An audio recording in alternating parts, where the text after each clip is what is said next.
In recent episodes of Security Briefs, we've explored Strategic Intercultural Relations, or SIR. In this episode, we'll see how respect builds on legitimacy and awareness, and why that matters. Respect doesn't happen by accident. It must be cultivated intentionally, and when it is, it helps you build a reputation as an honorable, trusted person in your community. At its heart, SIR is about building intentional, respectful relationships. Acting honorably, consistently, can open doors that would otherwise remain closed.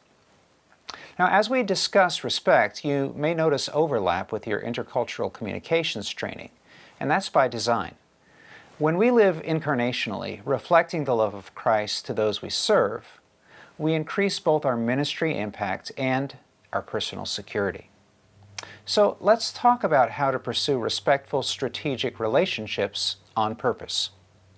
There are three types of relationships we should intentionally pursue: proximity relationships, facilitative relationships, and strategic relationships. Today we'll focus on proximity relationships.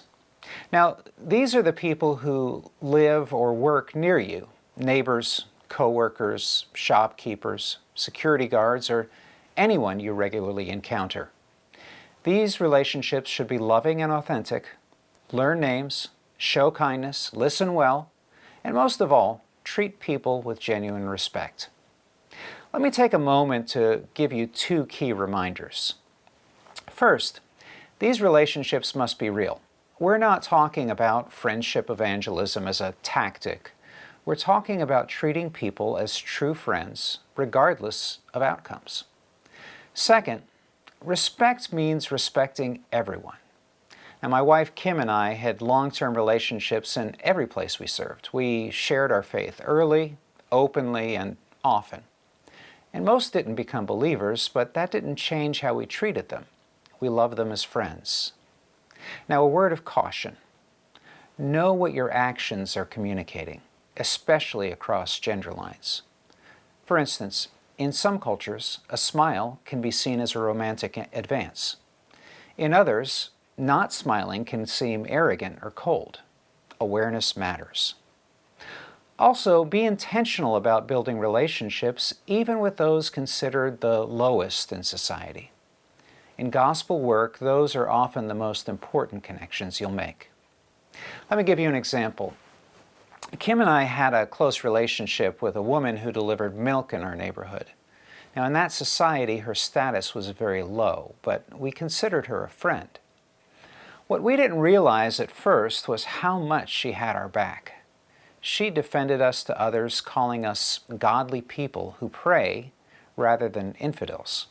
She also passed along what she heard in the community, giving us insight into attitudes towards foreigners like us, and her respect and friendship became a vital part of our security. Now, on the flip side, poor proximity relationships can damage your standing. People may view you as rude or arrogant. In intense moments, they may not stand up for you. They may even join in harmful plans despite being outwardly polite. Now you know. Proximity relationships are more than just neighbors and acquaintances. They're your first line of connection and often your first line of defense. In our next episode, we'll talk about facilitative relationships. See you then. And just keep